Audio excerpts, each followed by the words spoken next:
So guys welcome back to micro classes. हमारी Meerut university और Saharanpur university की बीएड फर्स्ट ईयर की क्लासेस चल रही हैं। आज का हमारा टॉपिक है व्यवहारिक उद्देश्य क्या होते हैं या फिर उद्देश्यों का व्यवहारिक रूप क्या होता है। तो आप बार बार सुनते होंगे कि एक टीचर उद्देश्यों को व्यवहारिक रूप में लिखता है या व्यवहारिक उद्देश्यों के अनुसार लिखता है। तो वो क्या होता है व्यवहारिक उद्देश्य, इसका क्या लाभ होता है, इंपॉर्टेंट क्वेश्चन है ये। अगर आपको किसी टॉपिक है आपके पास और उस टॉपिक के उद्देश्य आप व्यवहारिक रूप में लिखना चाहते हैं, वे कैसे लिखेंगे? शॉर्ट क्वेश्चन में ये क्वेश्चन आता है और मोस्ट इंपॉर्टेंट है, कई तरह से आता है। सबसे पहला तो इसका अर्थ पूछ लेंगे आपसे, इसके लाभ पूछ लेते हैं, या फिर किसी टॉपिक के उद्देश्य पूछ लेंगे आपसे कि इस टॉपिक के उद्देश्य आप व्यवहारिक रूप में लिखकर बताइए। इस तरह से ये क्वेश्चन आपके पेपर में आ जाता है। तो व्यवहारिक उद्देश्य जिसे हम बिहेवियरल ऑब्जेक्टिव्स बोलते हैं, अब ये होते क्या हैं? देखो क्या होता है, प्रत्येक समाज होता है, समाज अपनी सबसे पहले कुछ उद्देश्य निर्धारित करता है कि हमारे ये उद्देश्य हैं, और उन उद्देश्यों के अकॉर्डिंग वह भी स्कूलों की स्थापना करता है और शिक्षकों को रखता है। शिक्षक को में उद्देश्य प्रदान करता है, जिसे कहता है कि आपको ये उद्देश्य प्राप्त करने हैं।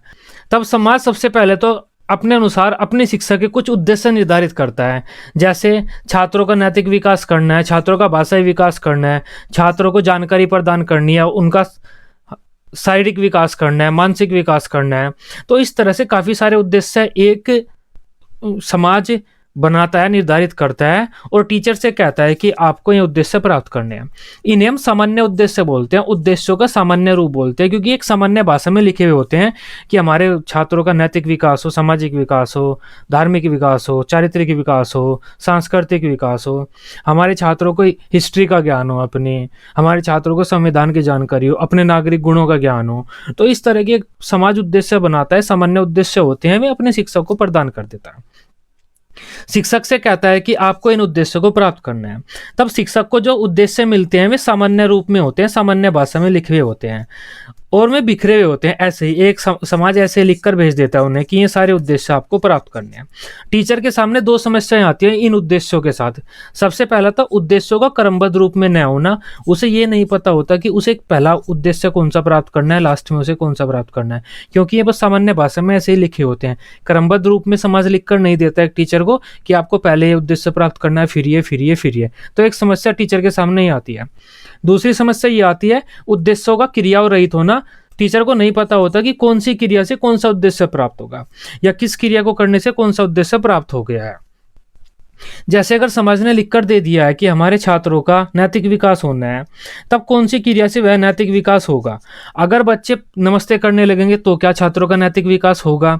या बच्चे अपना पैसा भी दूसरों को दे देंगे तो नैतिक विकास होगा? या फिर बच्चे दूसरे के लिए अपनी जान देने के लिए भी तैयार हो जाएंगे तो नैतिक विकास होगा उनका? तो क्रियाएं भी नहीं होती। एक्शन वर्ब्स के द्वारा ही तो, क्रियाओं के द्वारा ही तो टीचर को पता चलेगा कि कौन सी क्रिया किस उद्देश्य से संबंधित होती है, किस क्रिया को करने से कौन सा उद्देश्य प्राप्त किया जा सकता है। तो ये दो समस्याएं सामान्य उद्देश्यों के साथ एक टीचर को सामने आती हैं। पहला तो ये होता है कि उद्देश्य क्रमबद्ध नहीं होते, सीक्वेंस में नहीं लिखे होते हैं, और दूसरा उन उद्देश्यों के साथ एक्शन वर्ब्स क्रियाएं नहीं लिखी होती कि इस क्रिया को करने से ये उद्देश्य प्राप्त होगा, उस क्रिया को करने से वो उद्देश्य प्राप्त होगा। तब इन दोनों समस्याओं का समाधान व्यवहारिक उद्देश्यों के रूप में सामने आया। हमने उद्देश्यों को व्यवहारिक रूप में कन्वर्ट किया, उद्देश्यों को व्यवहारिक रूप में लिखना हमने शुरू किया। इसी वजह से जब भी एक टीचर को कोई समाज उद्देश्य प्रदान करता है तो टीचर उन उद्देश्यों को सबसे पहले व्यवहारिक रूप में लिखता है। हर जगह आपको ये देखने को मिलता होगा, टीचर सबसे पहले उद्देश्यों को व्यवहारिक रूप में लिखेगा। तो ये व्यवहारिक रूप क्या होता है उद्देश्यों का? उद्देश्यों के व्यवहारिक रूप में दो चीजें होती हैं। पहला तो उद्देश्य क्रमबद्ध रूप से लिखे होते हैं, और दूसरा शिक्षण की क्रियाओं की व्याख्या होती है। मतलब एक समाज ने इस तरह के कुछ 15, 20, 50, 60 उद्देश्य एक टीचर को दे दिए। एक टीचर क्या करेगा, इन सबको सबसे पहले तो सीक्वेंस में लिखेगा कि उसे पहले कौन सा उद्देश्य प्राप्त करना है, फिर कौन सा, इस तरह से सबसे पहले तो इन्हें सीक्वेंस में लिखेगा एक टीचर। उसके बाद इनके साथ कुछ क्रियाएं लिखेगा कि ये क्रियाएं ये उद्देश्य से संबंधित होती हैं। अगर छात्र ये क्रियाएं करने लगेंगे तो ये उद्देश्य प्राप्त हो जाएंगे। तो ये जो रूप हुआ उद्देश्यों का, ये व्यवहारिक रूप होता है। सामान्य उद्देश्यों को क्रमबद्ध रूप से लिखना तथा उनके साथ उनकी क्रियाओं को लिखना ही उद्देश्यों का व्यवहारिक रूप कहलाता है। तो उद्देश्यों का यही क्रमबद्ध व क्रियात्मक रूप ही व्यवहारिक उद्देश्य कहलाता है। मतलब क्रमबद्ध रूप से हम उद्देश्य लिख रहे हैं और उनकी क्रियाएं भी लिख रहे हैं उन उद्देश्यों के साथ ही, यही हमारा व्यवहारिक उद्देश्य कहलाता है। तो उद्देश्यों का व्यवहारिक रूप क्या होता है? सामान्य उद्देश्यों को क्रमबद्ध रूप से लिखना और छात्रों की क्रियाओं को लिखना कि छात्र कौन कौन सी क्रियाएं करते हैं उन उद्देश्यों के साथ, ये हमारा उद्देश्यों का व्यवहारिक रूप होता है। परिभाषा दे सकते हैं आप, शिक्षण प्रक्रिया के प्रभाव से छात्रों के व्यवहार में आने वाले परिवर्तनों या फिर छात्रों की क्रियाओं, परिवर्तन से मतलब छात्रों की क्रिया ही होता है, छात्र जो क्रियाएं करने लगे हैं वही तो परिवर्तन आया है। तो शिक्षण प्रक्रिया के प्रभाव से छात्रों के व्यवहार में आने वाले परिवर्तनों या फिर छात्रों की क्रियाओं को क्रमबद्ध रूप से शब्दों में लिखना ही व्यवहारिक उद्देश्य कहलाता है। तो छात्रों की क्रियाओं को अगर हम क्रमबद्ध रूप से लिख रहे हैं शब्दों में, उसे हम व्यवहारिक उद्देश्य कहते हैं। तो समझ पाए आप व्यवहारिक उद्देश्य क्या होते हैं?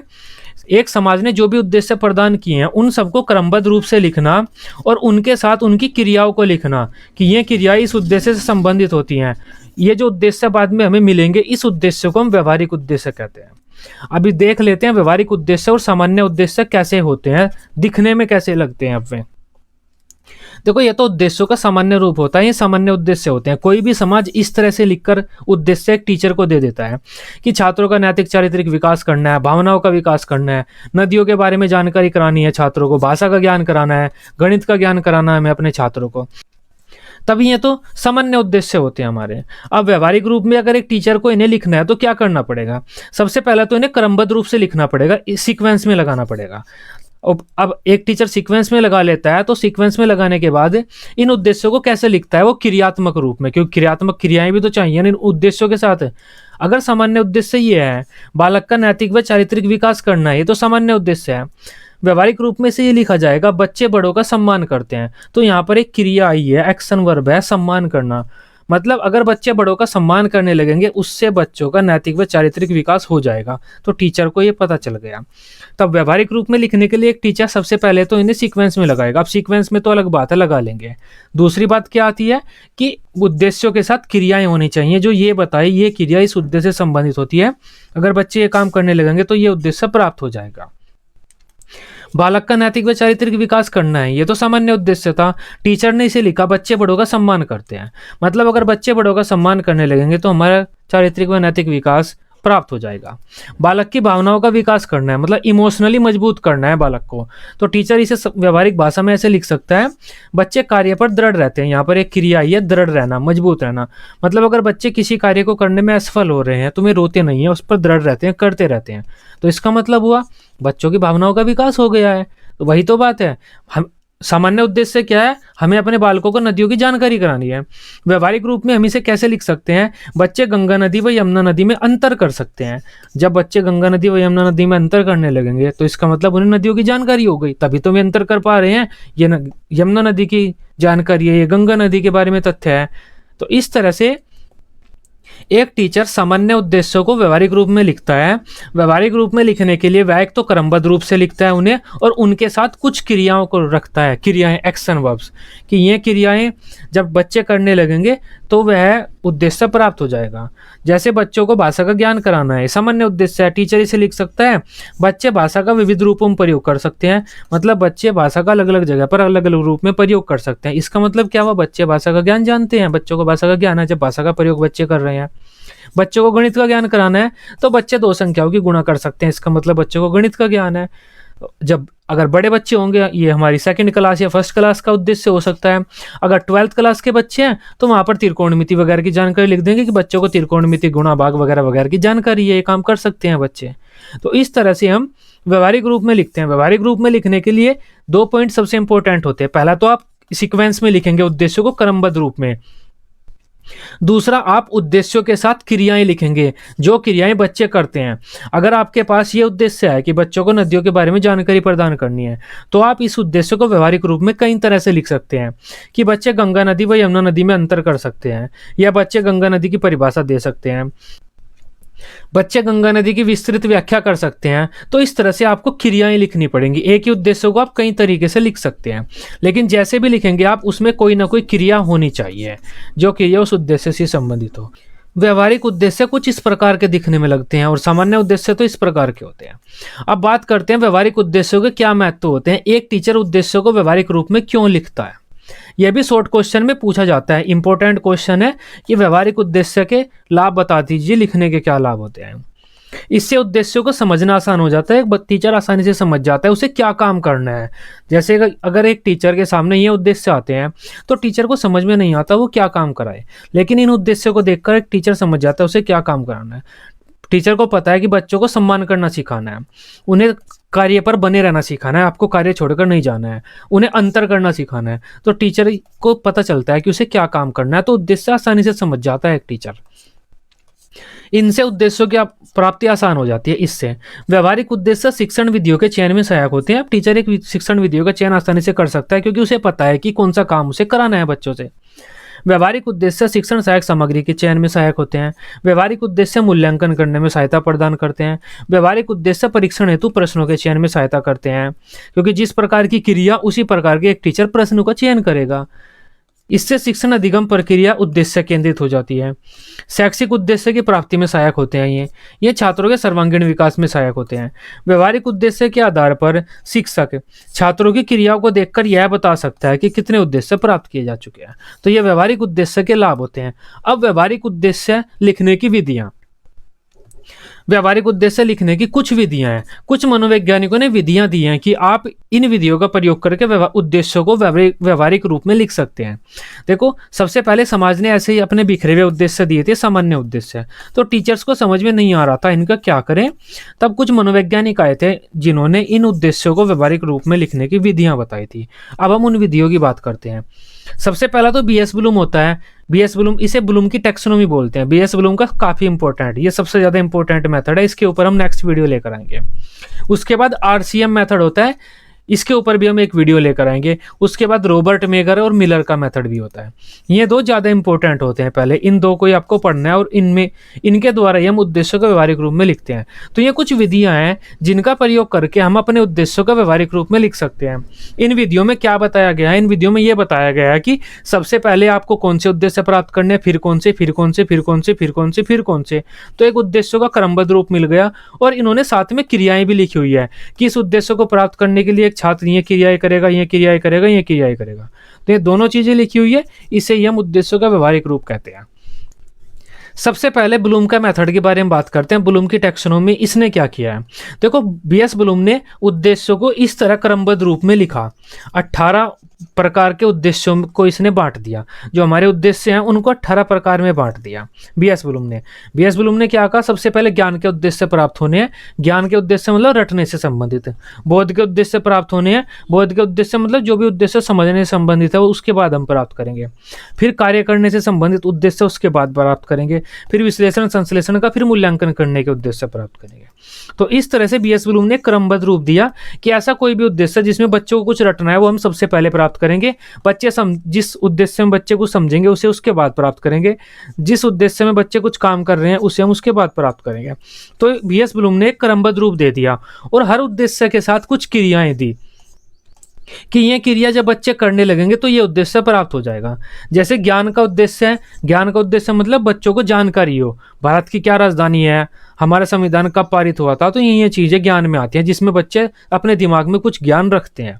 तो ज्ञान के उद्देश्य कब प्राप्त हो जाएंगे, जब बच्चे हर चीज की परिभाषा देने लगेंगे, जो आपका टॉपिक है उसके बारे में चीजें याद करने लगेंगे और सब उसे पहचानने लगेंगे उस टॉपिक को कि यहाँ पर ही तो ये लिखा हुआ है। तो जब ये कार्य बच्चे करने लगेंगे तो ज्ञान के उद्देश्य प्राप्त हो जाएंगे। बोध का मतलब क्या होता है, बच्चे कोई टॉपिक समझ रहे हैं। जब बच्चे किसी टॉपिक की व्याख्या करने लगेंगे, उसे सिद्ध करने लगेंगे, उसका वर्गीकरण करने लगेंगे, उसका मतलब है बच्चे बोध कर रहे हैं, बोध के उद्देश्य प्राप्त हो गए। तो बीएस ब्लूम ने या ब्लूम की टैक्सोनॉमी में उद्देश्यों को व्यवहारिक रूप में लिखने के लिए ये विधि थी। सबसे पहले उद्देश्यों को क्रमबद्ध रूप से लिखा कि इस प्रकार हम अपने उद्देश्यों को प्राप्त करेंगे, और हर उद्देश्य के साथ कुछ ना कुछ क्रियाएं लिखी। यहाँ पर भी काफी क्रियाएं होंगी लेकिन वे मैंने नहीं लिखी क्योंकि ज्ञान की इंपॉर्टेंट होती है, बस ज्ञान की आपको पढ़नी चाहिए। बीएस ब्लूम ने इन उद्देश्यों को तो ज्ञानात्मक उद्देश्य कहा क्योंकि ये बच्चे के ज्ञान से संबंधित होते हैं, दिमाग से संबंधित होते हैं। इन उद्देश्यों को बीएस ब्लूम ने भावात्मक उद्देश्य कहा, ये बच्चों की इमोशन, भावनाओं से संबंधित होते हैं। इन उद्देश्यों को बीएस ब्लूम ने क्रियात्मक उद्देश्य कहा। अब उद्देश्यों को व्यवहारिक रूप में लिखने की बात करते हैं। बीएस ब्लूम के अकॉर्डिंग अगर आपको किसी टॉपिक के उद्देश्यों को व्यवहारिक रूप में लिखना है तो कैसे लिखेंगे आप? तो हम बीएस ब्लूम के नियम के अनुसार या विधि के अनुसार भौतिक विज्ञान के गुरुत्वाकर्षण प्रकरण के उद्देश्यों को व्यवहारिक रूप में लिखते हैं। आपको यहाँ पर अपने सब्जेक्ट का नाम चयन करना है और टॉपिक का नाम चेंज करना है, बाकी चीजें सेम रहेंगी। यहाँ पर मैंने हाईलाइट किया हुआ है उस शब्द को, जो शब्द आपको चेंज करना है वही टॉपिक चेंज होगा। जो भी आपका टॉपिक है वो टॉपिक आप यहाँ पर लिखना शुरू कर देना। अब देखो बीएस ब्लूम के नियम के अनुसार हम उद्देश्यों को व्यवहारिक रूप में कैसे लिखेंगे। सबसे पहले तो जो भी हमारा टॉपिक है उसके उद्देश्य हम क्रमबद्ध रूप से लिखेंगे, ऐसे पहले ज्ञान के लिखेंगे, फिर बोध के, फिर प्रयोग के, विश्लेषण के, संश्लेषण के, ऐसे। और उद्देश्यों में क्रियाएं होनी चाहिए, तभी हमारा बीएस ब्लूम के अकॉर्डिंग उद्देश्य लिखे जाएंगे। सबसे पहले हम ज्ञान के उद्देश्य लिखते हैं, ज्ञान। तो ज्ञान में हम सबसे पहले क्या लिखेंगे, अगर हमारा टॉपिक क्या है, गुरुत्वाकर्षण है, तो हमारा पहला उद्देश्य हो जाएगा छात्र गुरुत्वाकर्षण की परिभाषा दे सकते हैं। देखो पीछे यहाँ पर परिभाषा देना होगा, ये रहा परिभाषा देना। ज्ञान के उद्देश्य में परिभाषा देना एक वर्ब होती है, तो अगर बच्चे परिभाषा देंगे तो ज्ञान का उद्देश्य प्राप्त हो जाएगा। पहला पॉइंट तो हमने ये लिख दिया, बच्चे गुरुत्वाकर्षण की परिभाषा दे सकते हैं, ये हमारा व्यवहारिक उद्देश्य है। दूसरा पॉइंट है बच्चे गुरुत्वाकर्षण की प्रक्रिया की पहचान कर सकते हैं, तो यहाँ पर पहचान करना भी होगा। ये प्रत्याभिज्ञान, ये पहचान करने को ही बोलते हैं प्रत्याभिज्ञान। तो बच्चे गुरुत्वाकर्षण प्रक्रिया के प्रत्याभिज्ञान कर सकते हैं, तो आप ये भी कह सकते हैं। तो इस तरह से हम ज्ञान के उद्देश्य लिख सकते हैं, और भी लिख सकते हैं जो और क्रिया हो। अब बोध के उद्देश्य लिखते हैं, छात्र गुरुत्वाकर्षण की व्याख्या कर सकते हैं, तो बोध का उद्देश्य में व्याख्या करना होगा, ये रहा। हमारा नेक्स्ट उद्देश्य है छात्र गुरुत्वाकर्षण से संबंधित तथ्यों का वर्गीकरण कर सकते हैं। तो वही बात है, अगर आप किसी भी टॉपिक के व्यवहारिक उद्देश्य लिख रहे हैं तो आप वो टॉपिक लीजिए, उस टॉपिक में ये एक्शन वर्ब्स जो भी यहाँ पर लिखी हुई है ये घुसा दीजिए कहीं पर भी, कैसे भी, तो वह आपका जो रूप मिलेगा वो व्यवहारिक रूप होगा उद्देश्यों का। प्रयोग के उद्देश्य कैसे बनेंगे, छात्र गुरुत्वाकर्षण को विभिन्न मॉडलों की सहायता से प्रदर्शित कर सकते हैं। छात्र गुरुत्वाकर्षण का प्रयोग कर सकते हैं, तो प्रयोग करना और प्रदर्शित करना ये प्रयोग के उद्देश्य होंगे। प्रयोग करना, प्रदर्शित करना ये रहे, तो वही बात है, बस हमें क्रियाएं घुसानी है वहां पर। विश्लेषण के उद्देश्य क्या होंगे, छात्र गुरुत्वाकर्षण के कारणों का विश्लेषण कर सकते हैं। छात्र विभिन्न ग्रहों के गुरुत्वाकर्षण में अंतर कर सकते हैं, तो ये बात है हमारा टॉपिक आना चाहिए और में एक्शन वर्ब आनी चाहिए। संश्लेषण के उद्देश्य कैसे लिखेंगे हम, छात्र गुरुत्वाकर्षण के संबंध में वाद विवाद कर सकते हैं, गुरुत्वाकर्षण को संगठित कर सकते हैं। मूल्यांकन के उद्देश्य, छात्र गुरुत्वाकर्षण के संबंध में निर्णय ले सकते हैं, छात्र गुरुत्वाकर्षण का मूल्यांकन कर सकते हैं। ये हमारे व्यवहारिक रूप था उद्देश्यों का। अगर आपसे कोई कहता है बीएस ब्लूम के अनुसार आप उद्देश्यों को व्यवहारिक रूप में लिखकर दिखाइए, तो आप कोई भी एक टॉपिक ले सकते हैं, कोई भी एक सब्जेक्ट ले सकते हैं, और उस टॉपिक के अकॉर्डिंग, जो टॉपिक आपने लिया है उस टॉपिक के अकॉर्डिंग बीएस ब्लूम ने उद्देश्यों को जिस प्रकार बांटा है वे पॉइंट आप लेंगे और उनकी क्रियाएं लिखनी शुरू कर देंगे उस टॉपिक से मिलाकर, बस वह आपका उद्देश्यों का व्यवहारिक रूप हो जाएगा। जैसे ये रहा, हमने अपना टॉपिक लिया और उस टॉपिक में एक एक्शन वर्ब घुसा दी, परिभाषा देना, इस टॉपिक में एक्शन वर्ब घुसा दी, पहचान करना, तो ये ज्ञान के उद्देश्य हो गए। इस तरह से आप अपने उद्देश्य लिख सकते हैं। ये भी इंपॉर्टेंट क्वेश्चन है, उद्देश्यों का व्यवहारिक रूप में लिख कर दिखाइए, ये आपके पेपर में आता है। तो आपको उद्देश्यों को व्यवहारिक रूप में इस तरह से लिखना होता है। अब मान लेते हैं आपने उद्देश्यों को इस तरह से व्यवहारिक रूप में लिख लिया। व्यवहारिक रूप में लिखने के बाद अब आप पढ़ाने जाते हैं, तो सबसे पहले तो आप परिभाषा सिखाएंगे, गुरुत्वाकर्षण की पहचान करना सिखाएंगे, फिर गुरुत्वाकर्षण की आप व्याख्या करेंगे, तथ्यों का वर्गीकरण करेंगे आप गुरुत्वाकर्षण के, गुरुत्वाकर्षण को विभिन्न मॉडलों की सहायता से प्रदर्शित करेंगे, बच्चों को प्रदर्शित करना सिखाएंगे, गुरुत्वाकर्षण का यूज क्या है वो बताएंगे। तो इस तरह से एक टीचर आगे बढ़ेगा, फिर जब बच्चे ये काम करने लगेंगे तो ये उद्देश्य हमारे प्राप्त हो जाएंगे। दूसरी विधि है हमारी RCM method.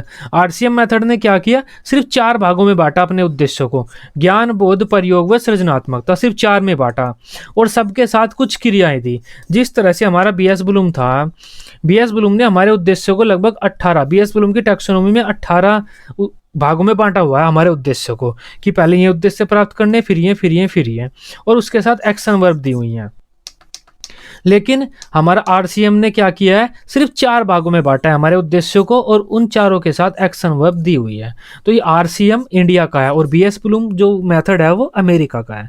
Regional college of education Mysore, तो ये इंडिया का है आरसीएम मेथड। अब आरसीएम मेथड के अनुसार अगर आपको किसी उद्देश्य को व्यवहारिक रूप में लिखना है तो आप कैसे लिखेंगे। हमारा टॉपिक है गंगा नदी, सब्जेक्ट है भूगोल। एक आर्ट्स का मैंने टॉपिक ले लिया, एक साइंस का टॉपिक ले लिया, दोनों तरह से मैंने आपको दिखा दिया किस तरह से उद्देश्य लिखने हैं। भूगोल के अगर आप गंगा नदी का टॉपिक लेकर अपने उद्देश्यों को व्यवहारिक रूप में लिखते हैं आरसीएम मेथड के अनुसार, तो वे कैसे लिखे जाएंगे? सबसे पहला तो हम ये लेंगे ज्ञान, बोध, प्रयोग, सृजनात्मकता, क्योंकि इसी क्रम में हमें अपने उद्देश्यों को लिखना है, तो यही टॉपिक हम वहां पर लेंगे। ज्ञान का मतलब क्या होता है? बच्चे रट रहे हैं। बोध का मतलब क्या होता है? बच्चे समझ रहे हैं। प्रयोग का मतलब क्या होता है? बच्चे कुछ काम कर रहे हैं। सृजनात्मकता का मतलब क्या होता है? बच्चे कुछ बड़ी क्रिया कर रहे हैं उस टॉपिक से संबंधित। तब सबसे पहले हम ज्ञान के उद्देश्य लेते हैं। छात्रों में गंगा नदी से संबंधित तथ्यों का प्रत्यास्मरण करने की क्षमता है। छात्रों में गंगा नदी से संबंधित तथ्यों में प्रत्याभिज्ञान करने की योग्यता है। तो प्रत्यास्मरण और प्रत्याभिज्ञान ये दो क्रियाएं हमने ली हैं ज्ञान में, तो देखो ये दोनों क्रियाएं हमें यहाँ पर मिल जाती है। तो सबसे पहले हम ज्ञान के उद्देश्य लेंगे। ज्ञान का उद्देश्य कोई भी होगा, उसमें एक तथ्य है, स्टूडेंट प्रत्यास्मरण करेगा, प्रत्याभिज्ञान करेगा। तो व्यवहारिक रूप में लिखने के लिए हम क्या करते हैं, अपना टॉपिक लेते हैं जो हमारा टॉपिक होता है, और उस टॉपिक को ये एक्शन वर्ब जो होती है इन दोनों को आपस में मैच कर देते हैं, क्योंकि व्यवहारिक उद्देश्य में एक तो क्रमबद्ध रूप से होता है, तो क्रमबद्ध रूप से तो ये ऑलरेडी लिखा हुआ है, तो ये तो हमें सीक्वेंस में पहले ही मिला है। तो हमें क्या करना है, ये जो एक्शन वर्ब दी हैं इन्हें अपने टॉपिक के साथ जोड़ना है, और उससे हमारा उद्देश्य का व्यवहारिक रूप मिल जाएगा। अब बोध के उद्देश्य देखते हैं हम। छात्रों में गंगा नदी व यमुना नदी में अंतर करने की योग्यता है। छात्रों में गंगा नदी व यमुना नदी में संबंध देखने की योग्यता है। छात्र गंगा नदी की सहायक नदियों का वर्गीकरण करने की योग्यता है। छात्र गंगा नदी के पवित्र होने के कारणों की व्याख्या कर सकते हैं। छात्रों में गंगा नदी के विषय में उदाहरण देने की योग्यता है। तो ये उदाहरण देना, व्याख्या करना, वर्गीकरण करना, संबंध देखना, अंतर देखना, ये सब यहाँ पर लिखा हुआ होगा। ये सब एक्शन वर्ब होती हैं। समझ पा रहे हैं या नहीं आप? तो व्यवहारिक रूप में अगर आप लिख रहे हैं उद्देश्यों को, तो व्यवहारिक रूप में लिखने के लिए दो क्रियाएं करनी पड़ती हैं आपको। एक तो क्रमबद्ध रूप से करना पड़ता है, और दूसरा उद्देश्यों के साथ आपको क्रियाएं लिखनी पड़ती हैं कुछ। तो क्रमबद्ध रूप तो ये ऑलरेडी हमें मिला हुआ है, और क्रियाएं भी मिली हुई हैं, ये क्रिया आपको लिखनी है, और टॉपिक भी आपके पास है। तो आपको क्या करना है, सामान्य उद्देश्य तो आपको ये मिले होंगे कि छात्रों को गंगा नदी का ज्ञान कराना है। अभी सामान्य उद्देश्यों को आपको व्यवहारिक रूप में लिखना है। तो व्यवहारिक रूप में आप कैसे लिखेंगे सामान्य उद्देश्यों को? सबसे पहले तो ज्ञान के उद्देश्य लिखेंगे आप कि छात्र गंगा नदी का प्रत्यास्मरण कर सकते हैं, छात्र गंगा नदी का प्रत्याभिज्ञान कर सकते हैं। दूसरा लिखेंगे छात्र गंगा नदी व अन्य नदियों में संबंध देख सकते हैं। तो इस तरह से ऊपर से नीचे लिखते आएंगे इसी क्रम में। ये जो उद्देश्य आपके मिलेंगे ये व्यवहारिक उद्देश्य होंगे। अब प्रयोग के उद्देश्य देखते हैं। प्रयोग के उद्देश्य हमारे ये हो जाते हैं, छात्रों में गंगा नदी से संबंधित तथ्यों के विषय में तर्क करने की योग्यता है। गंगा नदी के विषय में भविष्यवाणी करने की योग्यता है। गंगा नदी के विषय में उपकल्पना बनाने की योग्यता है। तो तर्क करना, भविष्यवाणी करना, उपकल्पना बनाना, ये प्रयोग में आपको वहां पर देखने को मिल जाएगी। सृजनात्मकता के उद्देश्य देखते हैं। गंगा नदी से संबंधित तथ्यों का विश्लेषण करने की योग्यता है, संश्लेषण करने की योग्यता है, गंगा नदी का मूल्यांकन करने की योग्यता है। तो विश्लेषण, संश्लेषण और मूल्यांकन ये भी आपको एक्शन वर्ब दिख जाएंगी वहां पर। तो ये हमारा आज का टॉपिक था व्यवहारिक उद्देश्य।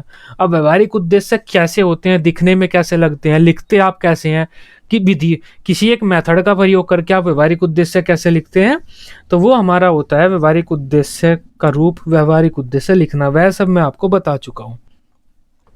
आई होप इस टॉपिक को अब आप समझ पाए होंगे। वीडियो अच्छी लगी हो आप इसे अपने बीएड ग्रुप में दोस्तों के साथ शेयर कर सकते हैं। बीएड की सभी सब्जेक्ट की डेली रेगुलर क्लासेस लेने के लिए आप इस चैनल को सब्सक्राइब कर सकते हैं। Till then, bye bye, take care.